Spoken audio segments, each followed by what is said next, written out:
Hello ladies and gentlemen, and welcome to Battlefield, Pennsylvania. Today we're filming on location at historic Hannastown, outside of Greensburg in Westmoreland County. From the drafting of the Hannastown Resolves in 1775 to the claim of sending some of the very first volunteers to serve under General George Washington, the settlement of Hannastown has long been considered a vital part of the revolutionary cause on the American frontier. But with that fame came a terrible price, as British allied Indians, seeking revenge of their own, attacked and destroyed the settlement in 1782. I'm your host, Brady Kreitzer. Joining me today to discuss the history and legacy of Hannastown is Lisa Hayes, Executive Director of the Westmoreland County Historical Society, and Dr. Peter Gilmore. Thank you for being here. My pleasure. Lisa, I'd like to begin with you before we get into the history itself. Tell us a little bit about the history of this site. Well, after the town was destroyed, it was farmed for about 140 years. And in the late 1960s, the Steele family, who owned the 180-acre farm, were ready to sell. And the Westmoreland County Historical Society did not want this important site to be lost to housing development or a shopping center or something like that. So we started the process of trying to acquire it. And eventually, in 1969, Westmoreland County acquired the site. It is a Westmoreland County park administered by the Westmoreland County Historical Society. So we started the archaeology right away, and then we started reconstructing the buildings in 1973. Peter, I'd like to pose this question to you. In the 18th century, colonists in the East always called this place the frontier. What exactly did that mean to them? It meant this was contested land. This was a contested borderland between settlers and between Native Americans in the 1750s between the British and the French. So the developments in the world that led to the creation of Hannastown are also those that led to its fiery destruction. This global competition between Britain and France for control of North America, specifically the forks of the Ohio, the gateway to the interior of the continent. And then secondly, the calculated decision by Native Americans that in order to halt European settlement, they had to engage in this protracted war against settlement. So that's the frontier, this bloody contested ground. And it often, at least here, was delineated by the Allegheny Mountains. So it's like the Indians are willing, okay, the settlers are coming, but stop here. When we talk about the Ohio country, which is for all intents and purposes western Pennsylvania, it's not a very hospitable place for settlement. What changes that allows a place like Hannastown to occur? Well, the first thing that promoted settlement was the French and Indian War and the Forbes Road. So once the territory was opened up, the settlers came down the Forbes Road and up the Braddock's Road and were willing to settle. Also the availability of land east of the Allegheny Mountains, was getting pretty well taken up. And so west of the Allegheny Mountains, there was still some open territory. We talk about settlers. One of them is Robert Hanna. Who is he? Why does he choose this place? Robert Hanna was one, and his wife, Elizabeth Kelly Hanna, were among many thousands of people who had come from the north of Ireland to Pennsylvania and then westward across the mountains along the southern tier of Pennsylvania. Robert Hanna probably emigrated in the 1760s at the same time as Hannastown neighbors and contemporaries and married relations. And what was available was the opportunity, as Lisa said, to have land. And Robert Hanna was among those who arrived early, acquired a spot along the road convenient to a spring that became the nucleus of settlement. And so those who came also, who were his neighbors, were those who settled in Hannastown, were people like him and his wife. People who had come recently from the north of Ireland, or like Elizabeth Kelly Hanna, were the children of earlier Irish Presbyterian immigrants. You mentioned the Irish being a big part of this story. What was it about the frontier that really attracted them the most? Four-letter word, land. land, inexpensive land. These were people who, for the most part, had been tenant farmers in the north of Ireland. So they were tired of the uncertainty of life, the uncertainty of the size of the rent increases they would face when their leases expired. They wanted to come to a place like Pennsylvania where land was inexpensive, and sometimes they didn't bother paying for land either.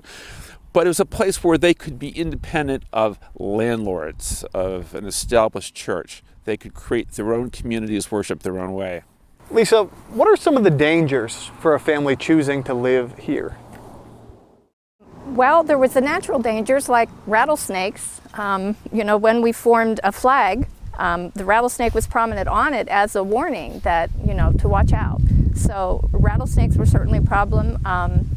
Native Americans were scary to many people because culturally they were so different. So, and there were also, especially initially, weren't a lot of goods and services and conveniences available. So you really had to bring what you needed to survive with you, and very quickly be ready to deal with harsh winters and hot summers.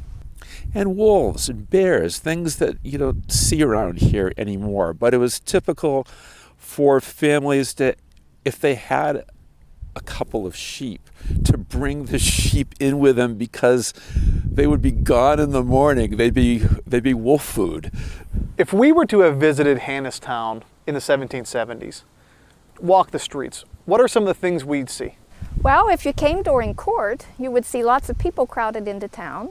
And for those people, there had to be accommodations available because court went on for weeks, depending on how many cases there were. So there had to have been enough houses and taverns and places that would rent you sleeping space, to accommodate the people crowding into town. So there were houses. At its height, it's described as having 30 houses.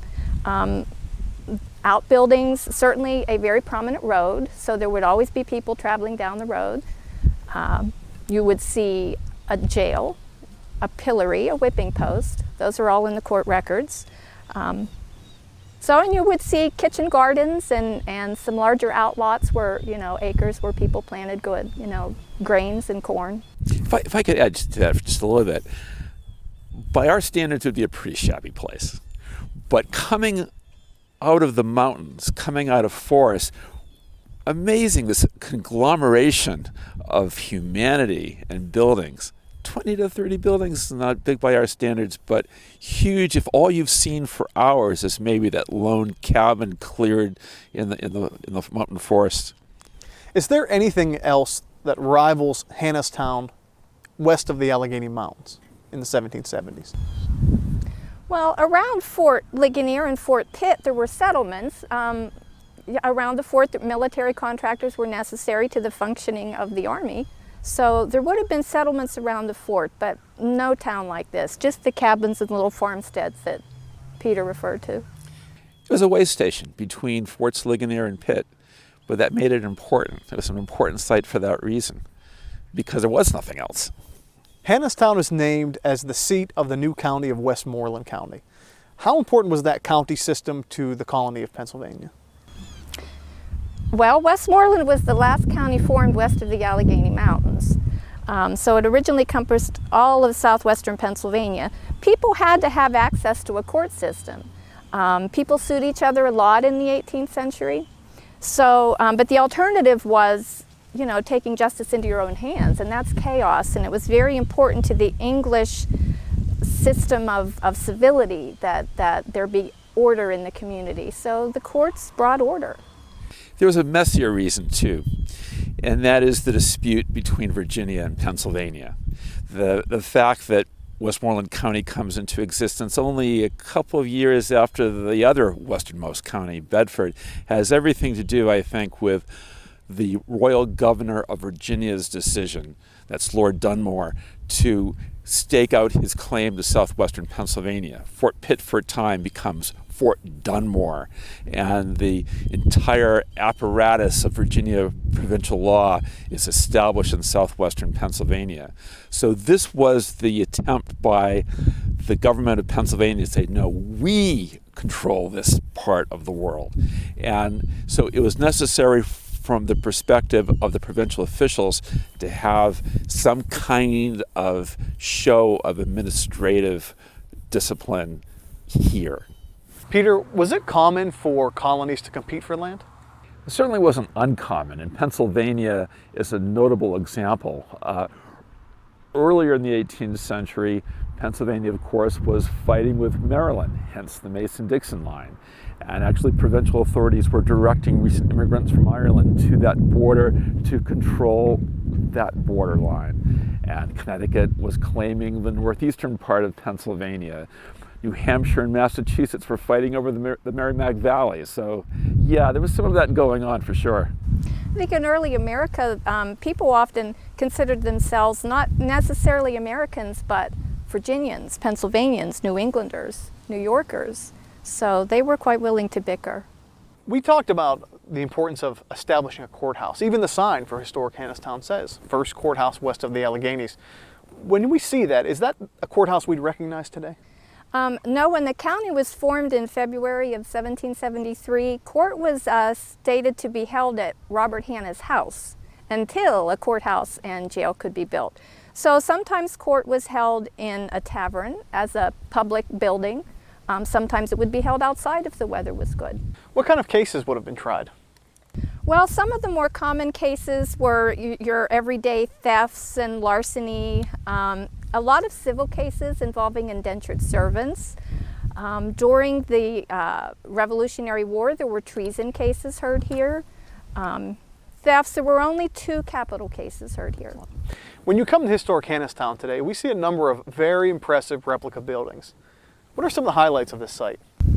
Well, the first building that we reconstructed was Robert Hanna's Tavern, since that was important as the site of the first place where courts were held.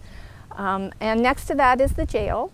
Also, you'll see the pillory and the whipping post close to the jail for convenience. We have a typical German-style house here because in addition to the Scots-Irish, the Germans were a very important immigrant group here. We have a wagon shed which houses a wonderful Conestoga wagon, which certainly has a lot of interesting stories to tell about the history of America.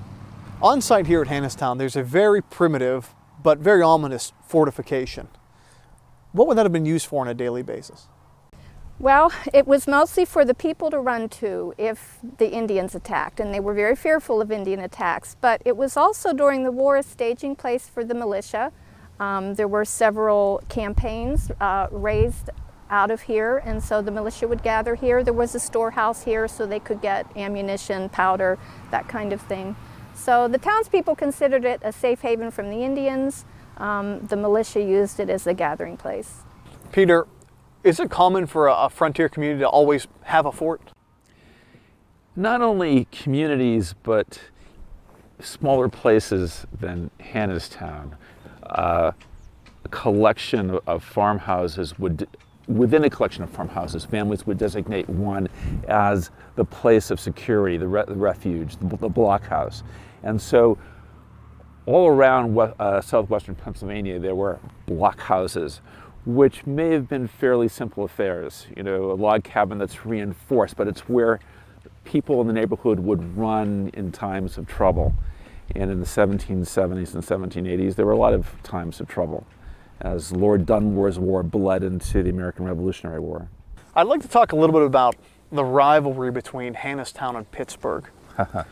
That manifests itself in a few different ways. What's the basic story there? The basic story is the assertion of Virginia's control over the region. The construction of a county system for southwestern Pennsylvania, the designation of Pittsburgh as a county seat, the renaming of Fort Pitt, Fort Dunmore. And so in about 1 year's time, Robert Hanna personally was arrested and jailed 3 times by Virginia authorities. And people in Hannastown arrested Virginia authorities and housed them in the Hannastown jail, only to be broken loose by a posse of several armed, mounted Virginians. So it got kind of intense. We're leading up to the age of the American Revolution. We know the familiar story out east. How were people viewing it, obviously busy arresting each other? here on the frontier?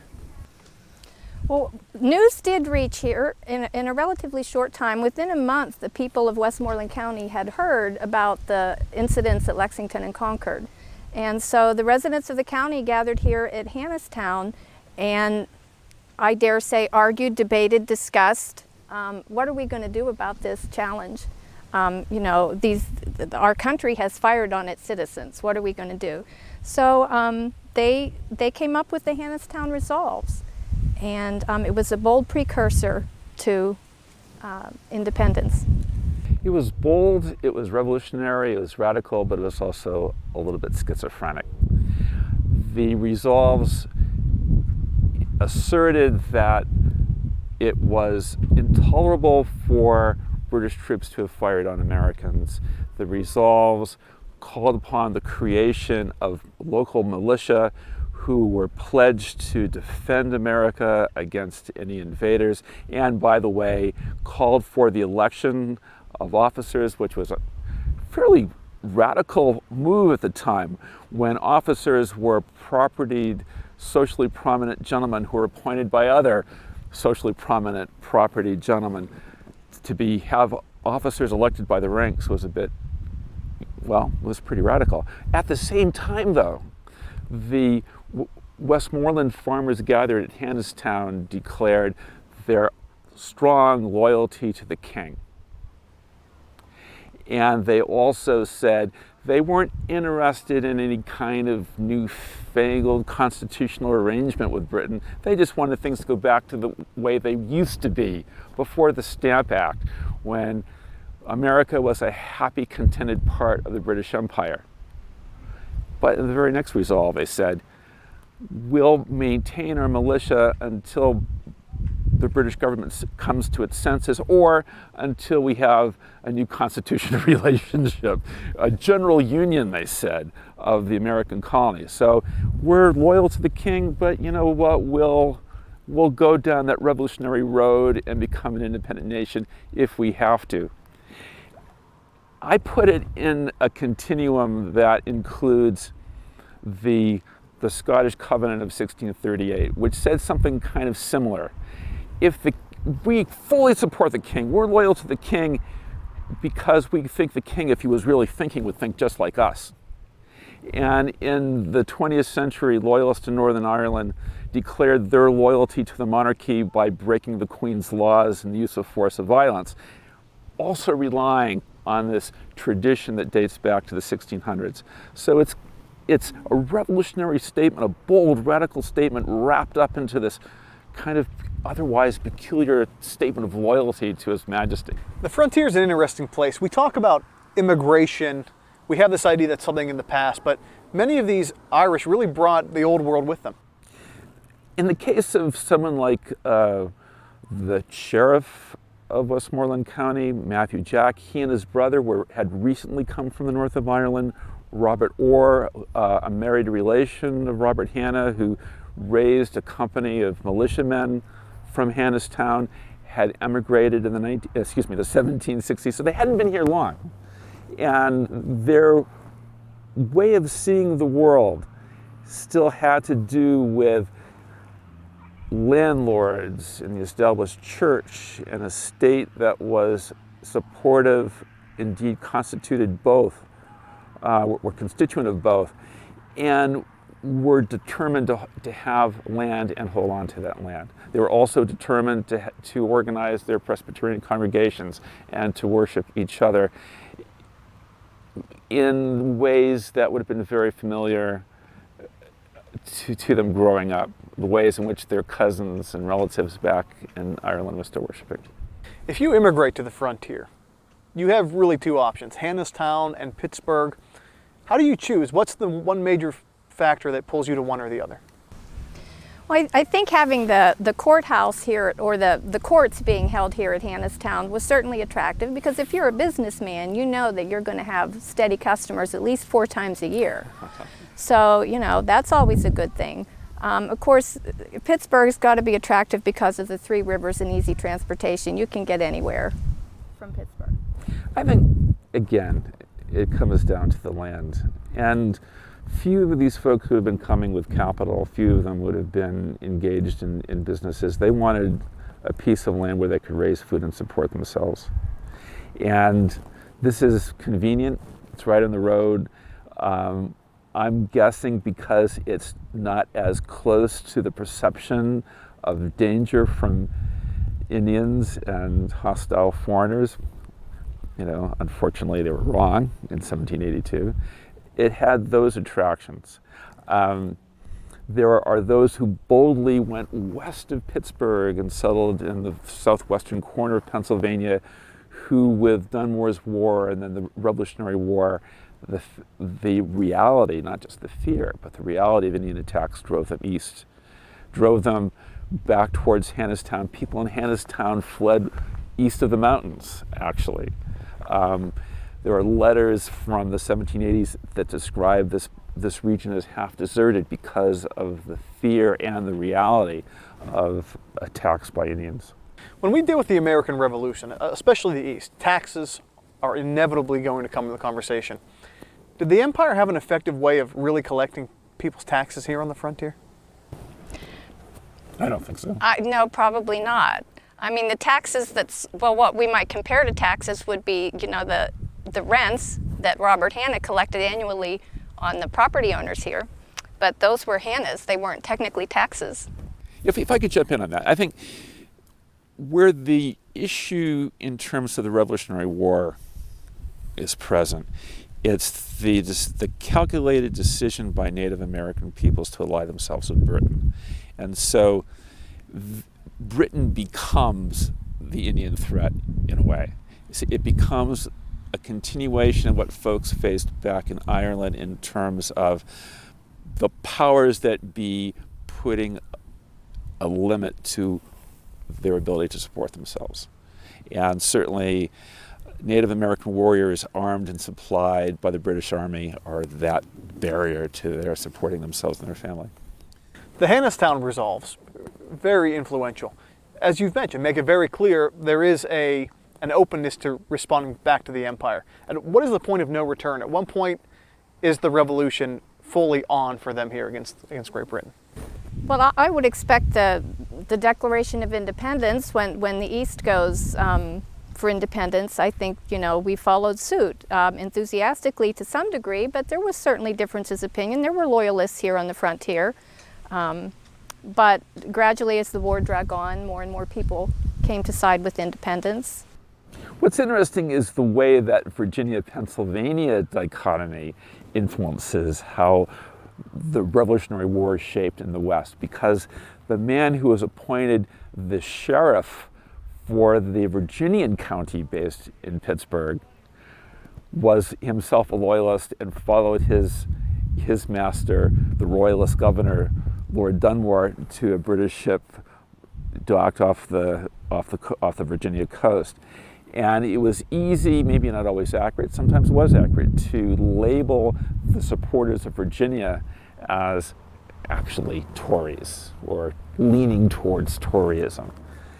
So the assertion of being Pennsylvanian was simultaneously an assertion of being for American independence in that respect. Who is John Proctor?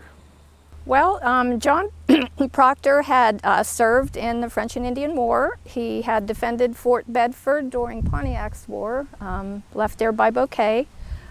He was the first sheriff of Westmoreland County. He owned about 300 acres in current, what's present-day Latrobe. So he was also the head of the first militia. So they took their militia and their drilling so seriously that they formed, because of the Hannastown Resolves, that, you know, they had a very nice flag made to represent the militia, and it bears his name, John Proctor. I would add that he was also from the north of Ireland, was also a Presbyterian. The local people used to gather at his farm for worship services in what was called at the time Proctor's tent. It wasn't actually a tent. There was a crude wooden awning over the minister and the Bible. That was the extent of the tent. But that's where people gathered, on Proctor's farm. So he was a person of standing because of his service in the French and Indian War, because he owned more than 300 acres, but because also he was the neighbor who brought other people to worship with him on his farm in the Loyal Hannah Creek. How important is ethnicity, religion, to the politics of the frontier? I would say paramount. That's my own bias, because there were so many concentrations, like at Hannastown, of this ethno-religious group that I call Irish Presbyterians and others call Scotch Irish, who made a point of living with one another, of marrying one another, of worshiping together, of building a sense of community through that prism of ethno-religious identity. And there were pockets of German Reformed and Lutherans who would also settle together. In the absence of a specifically Lutheran or German Reformed minister, would worship together because it was through their own language. They could communicate with God and with each other through German, which was very, very important to them. So the way that these ideas, these currents, they're sweeping across the Atlantic and across the mountains about independence, republicanism, how those were interpreted was through people's own experiences and through people's own language. So the Irish Presbyterians, because of their particular sense of religion, because of their own experiences in the north of Ireland, had their own particular interpretation of republicanism. This was something they could grab hold of, and something parallel but different for the Germans, I think. So in their own separate ways, they came to similar conclusions about the significance of American independence and of supporting the war effort. John Proctor fits a certain mold. As you mentioned, his ethnic background, his heritage being part of it. What sort of a person do you have to be really be considered a leader on the frontier? It's a very self-sufficient place. Well, I think the physical attributes are one of them. You need to, to appear to be healthy and capable and confident. So that's sort of a persona you have to project to inspire, confidence among your people. And I think, people did respect people who owned money. Wealth was still some degree of indication of success. So, the fact that he owned land and was a religious man and, all those things would build respect. And also, he was paymaster during the Revolutionary War, so when you go to him to get your money, that helps. That's attractive. Yeah. Is it fair to say that frontiersmen are anti-government? No, I don't think so. No. Suspicious maybe of government, and certainly demanding their own, their own respect and legitimacy, but I think they recognized a need for government. The question is, whose government? Right. What government? The pattern that I think one can perceive among the Irish Presbyterians is creating government, creating their own sense of government. So the famous case, maybe not so famous, is the Fair Play settlers of Pine Creek in north central PA. They were far removed from Philadelphia. They created their own government. The very name Presbyterian is a reference to a form of church government. And wherever they congregated, they created sessions, these committees of elders, elected elders and ministers, who collectively would make decisions about, if you will, the morals of the people in the neighborhood, but would, in their own way, create a sense of government that provided checks to excesses of unruly behavior. So not anti-government, but rather insistent upon a government that was theirs. Was responsive. Yeah, which is why this idea of republicanism, as they understood it, was so potent, so vital, because it meant self-government, their self-government. Do we know much about Proctor's malicious participation in the American Revolution? Well, we know that a lot of the men from Westmoreland County served in the Continental Army. Now, whether they served as a unit together is unclear. But the people from Westmoreland County were at most of the big engagements that you read about in the history books. Brandywine, Germantown, Princeton, Trenton. They wintered with George Washington at Valley Forge. And then as even Washington started to pay attention to the troubles on the frontier, they came west and served in a lot of the expeditions against the Indians, providing protection in the Wyoming Valley as well as here. My understanding, and I may be wrong in this, that at least some of the men raised by Proctor then went on in the 1770s and 1780s as the rangers who patrolled the hills north of here to guard against Indian incursions. And certainly that's true, yes. I'd like to talk a little bit about the revolution that very few people understand. That's the revolution in the West. The revolution in the East, we're quite familiar with. What were some of the major factors that led to the unrest in the western part of the colonies? Well, certainly the Native Americans allied with the British because they knew that if the colonists won, we were here to stay and we were just going to keep encroaching. So certainly the Native Americans were willing to fight to keep that. So their best chances were to ally with Britain. Britain was glad to have the Native Americans on their side because that kept some fighting men from going east and fighting, with the Continental Army. So if they can conduct a war on two fronts, that divides the colonists, and they had an ally who was willing to take that fight to the people. So here on the western frontier, civilians and towns like Hannastown were on the front lines, and we were constantly under threat of attack by the Native Americans.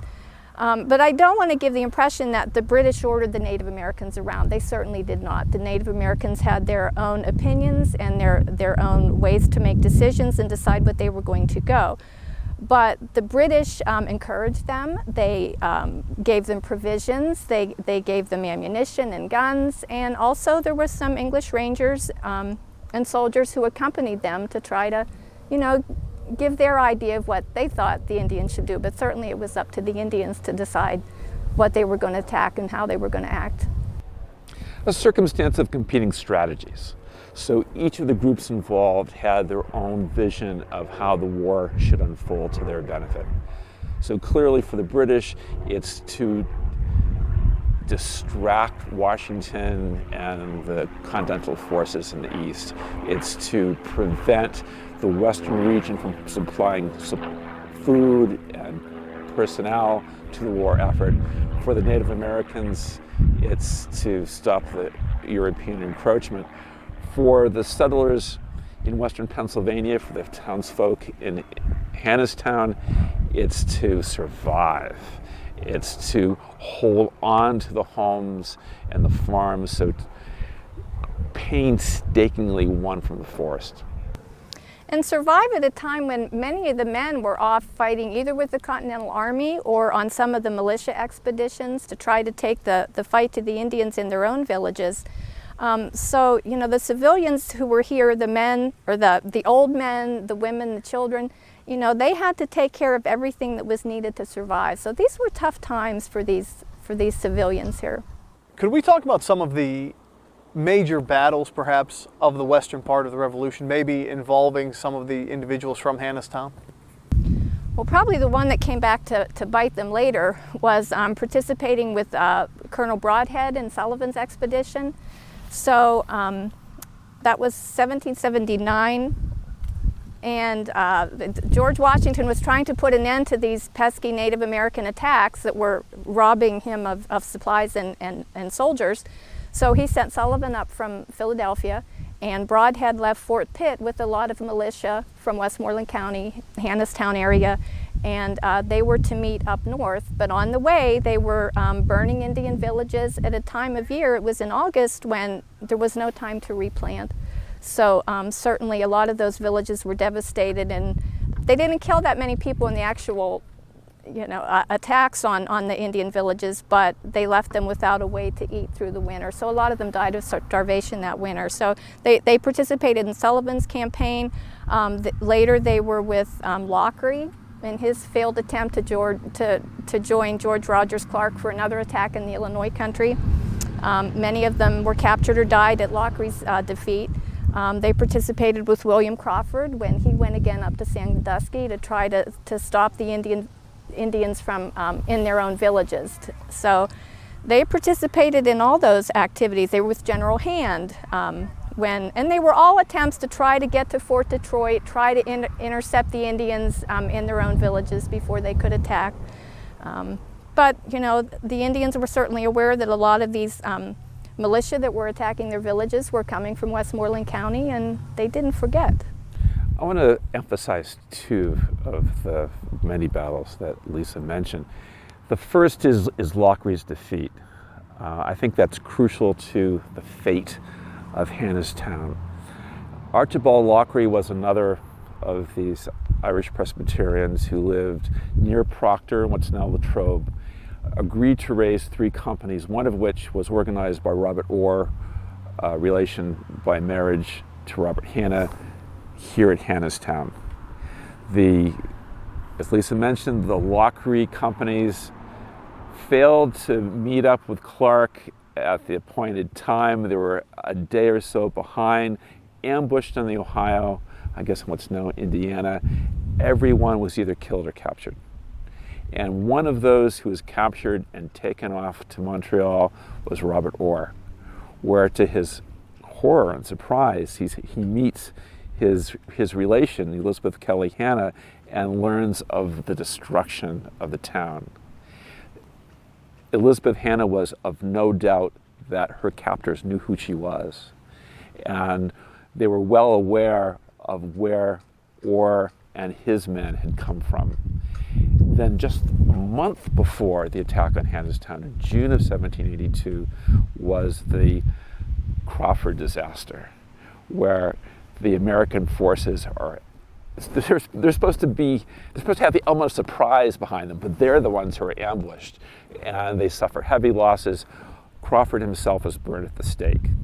And so it's probably not a coincidence at all that the very next month an attack is launched in Hannastown, where the Native Americans and their British allies know that most of the men of fighting age aren't there.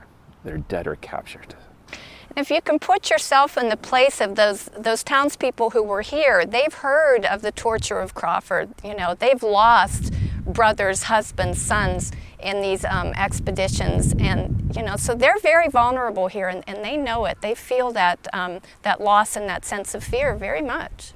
Before the war, again, warfare shapes, I think, the mind of many settlers involving Native Americans. Before the war, are there Indian traders in Hannastown? Most likely there are. You know, early on in Pennsylvania, the relationship with the Indians was mostly peaceable. There was mutually beneficial trade arrangements between them, and so likely there were some Indians in and out of Hannastown. We do know Simon Gertie was here at least sometimes. And he was an Indian captive, but he still maintained many of his English friends even when he was freed, or his Indian friends even when he was freed. I don't know that many characters really embody the frontier more than Simon Gertie. Well, he's perfect, yeah. I hate to keep on bringing this up, but his father was from Ireland, and his father's story kind of embodies that fluidity, you know, the easy back and forth between European and American world. European or Native American world. His father was an Indian trader. His father was supposedly killed in a drunken argument with one of his Indian companions. Simon Gertie and his brothers are captured and raised by Native Americans and never feel quite comfortable in European American society and drift back easily between the two worlds, are a bridge between the two worlds. The trade that was so important ultimately to France and Britain both united and divided the colonists, the European nations, the Native Americans. And Simon Gertie was one of those who embodied that contradiction and the easy movement back and forth, or sometimes the self-tortured movement or problems of identity. But yeah, he was all of that. He really does embody the frontier. And Gertie was with the Indians at Lochree's, is that correct? He's no, I don't think. I think he was at the execution of Crawford. Okay. Yeah. We're going to jump ahead to July of 1782, sort of the event that brings us here for Battlefield, Pennsylvania. We see a major Indian offensive with this place as a target. Why here? Well, again, awareness that a lot of the men of Westmoreland County had been part of those militias and part of those forces that attacked their Indian villages. Also, the Indians weren't stupid. They would attack a site they expected they could take. So, attacking Fort Pitt might have been risky and foolish. So they attacked vulnerable places, and they perceived Hannastown as being more vulnerable than Fort Pitt. Also, the head, at least one of the heads of the attacking force, was a Chief Sayangarakta, and his village had been wiped out in Sullivan's campaign. So he might be looking for some revenge, and so Westmoreland County was a good place to find that revenge. When we talk about the Irish, the Indians, is there an animosity between them naturally from the events leading up to the American Revolution? I think one of the things that sometimes we don't like to talk about because it's ethnically insensitive. At this point during the war, the attitude of the citizens, most of the citizens in Westmoreland County, was the only good Indian is a dead Indian. We were afraid of them. And there were atrocities committed by both sides, but we weren't very sensitive to ethnic differences. And so for that reason, I would answer the question by saying there was an unnatural animosity. There was an animosity that developed as a result of the severe set of circumstances into which both groups were placed. The Irish, again, being driven by desire for land, and unfortunately the land was perceived by others as their own. And inevitably there was conflict, and a conflict without any immediate option of meaningful reconciliation other than kill or be killed, I'm afraid. Many Americans view the American Revolution as having ended with Yorktown, George Washington, 1781. This attack comes in 1782. Put that in perspective for us. Why then? Well, I think the Native Americans wanted to do everything they could to drive the settlers back east of the Allegheny Mountains. And so as they see things clearly not going England's way, they're trying to make a stand to keep more of the territory that they want to keep. Yeah, this is a calculated strategic decision. So some native peoples who had allied themselves with the French now find themselves agreeing to work with the British for the same reason, play one group of Europeans off against another in order to maintain some control of the situation. And so what happened at Yorktown was not relevant to the Seneca. It was not relevant to the Mohawk or to the Delaware. But the opportunity to attack this community and isolated cabins and settlements in southwestern Pennsylvania was part of their strategic vision of what ought to be happening. Let's go to that day, July 13, 1782. If you're here in Hannastown, could we go through the events of the day as though it were a traditional battle? When does it begin? How does it manifest? Well, we know that the Native American force of at least 250 left Fort Niagara, and they came down the Allegheny River and they arrived here. They were here for maybe 10 days before they were discovered, which might indicate that the people of Hannastown had sort of not been so watchful and so worried. We're starting to relax. But at some point in the morning, some harvesters that were north of town saw the Native Americans camped. And they came back and they raised a warning. And so Matthew Jack, who was sheriff at the time, took 6 of his colleagues with him and they went out to scout. How many are there? What are they doing? And as they approached the Indian camp, the Indians see them coming and they fire on Matthew Jack and his associates. And so with that, One of the horses is shot. Matthew Jack heroically picks up the guy who's now horseless, and they ride back towards Hannastown, raising the alarm as they go that the Indians are coming, the Indians are attacking. And so at that point, the townspeople grab what little they can, grab in their hands or in their aprons, and they run for the fort because that is safety. Matthew Jack undoubtedly leaves some of his men behind to defend the fort, but then he goes off to the surrounding territory to Proctor's tent, where there is a meeting of the Presbyterians there, and to the neighboring farms to warn them that the Indians are attacking. And we also know at some point the Indian party split up because they did attack other places, not just Hannastown. So as the settlers are gathered in the fort, Michael Hufnagel, the prothonotary at the time, was there, and he wrote back the next day to General Irvine at Fort Pitt that with 20 men and 9 guns in good working order, we kept them from burning down the fort. But the Indians burned and pillaged everything that was in town. They burned all but 2 houses. They either killed or stole the livestock, broke everything. So the townspeople were inside that fort watching as everything that they had worked for and acquired was just destroyed. But the good news is the people, for the most part, were safe in the fort, and with the few men and guns that they had, they were able to keep the Indians from killing most of the people and burning the fort. I would add a little along these lines. First of all, I'm not sure. I'll disagree with you in one way, and that is I don't think that they were relaxed in the weeks after Crawford's defeat. There was mounting anxiety about the possibility of an Indian attack. If you read the correspondence that was being received by General William Irvine at Fort Pitt, there was a lot of nervousness about the lack of ammunition, the lack of gunpowder.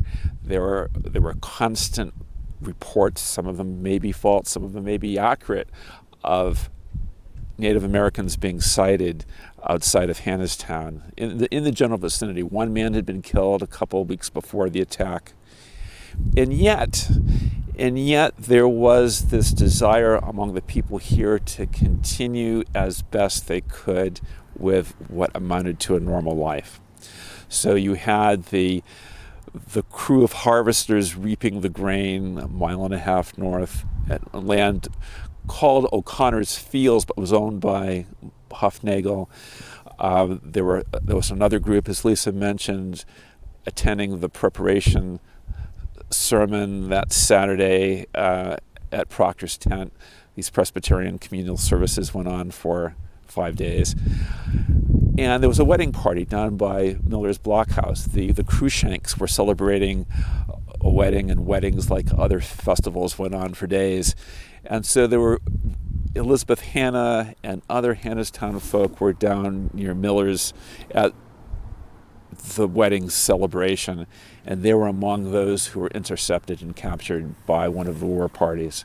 And so Elizabeth Hanna, Elizabeth Guthrie Brownlee, and others from that wedding party were carried back to Montreal.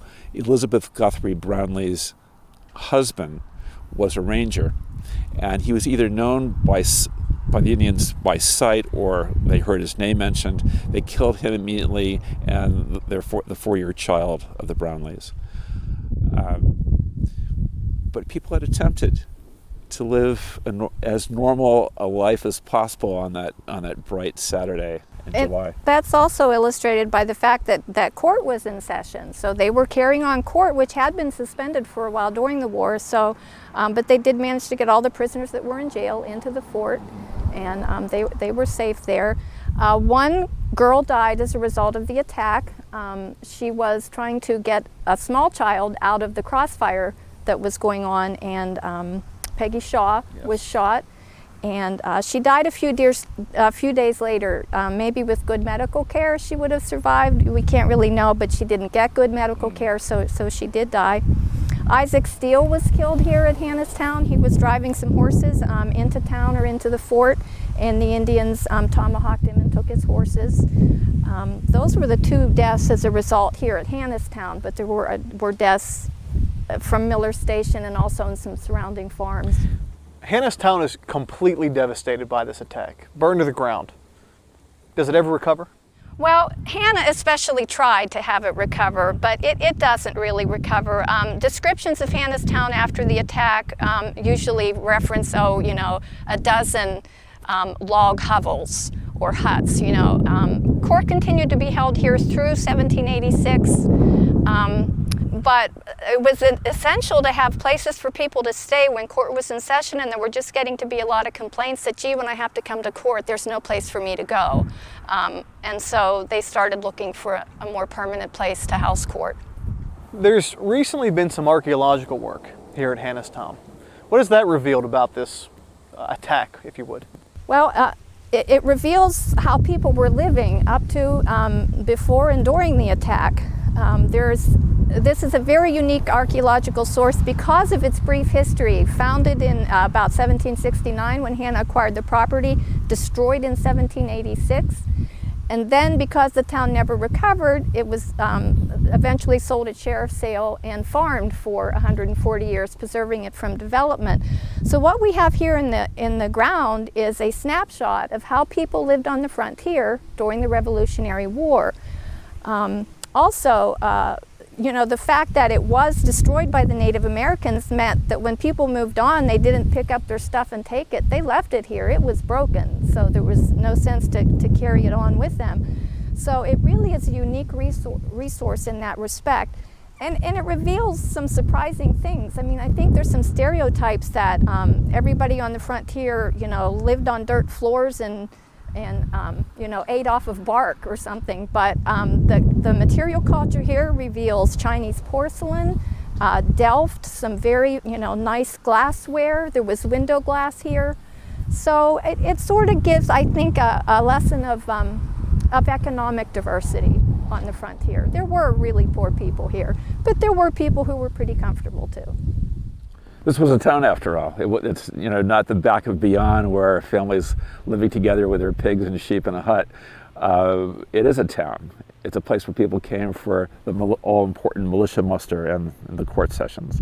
If you were to describe maybe the legacy of Hannastown in a simple way, what do you think is the most important feature of this place?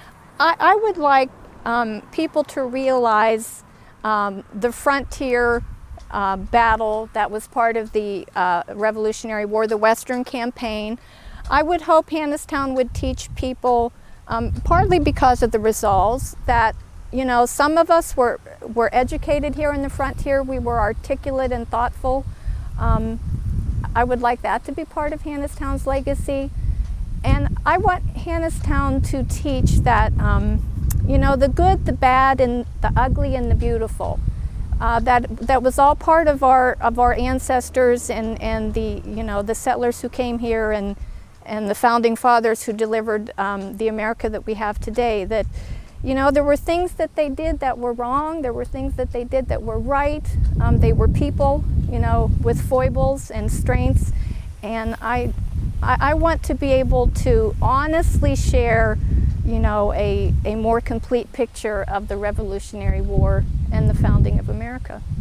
I would say that a new Pennsylvania rose out of the ashes of Hannastown. This is the last violent chapter of this region's participation in the frontier warfare. On that note, I'd like to thank Lisa Hayes, Dr. Peter Gilmore for joining us today. As always, if you have questions about this episode or recommendations about future episodes, please visit our website at pcntv.com. On behalf of everyone here at Battlefield, Pennsylvania, I'm your host, Brady Kreitzer, saying so long.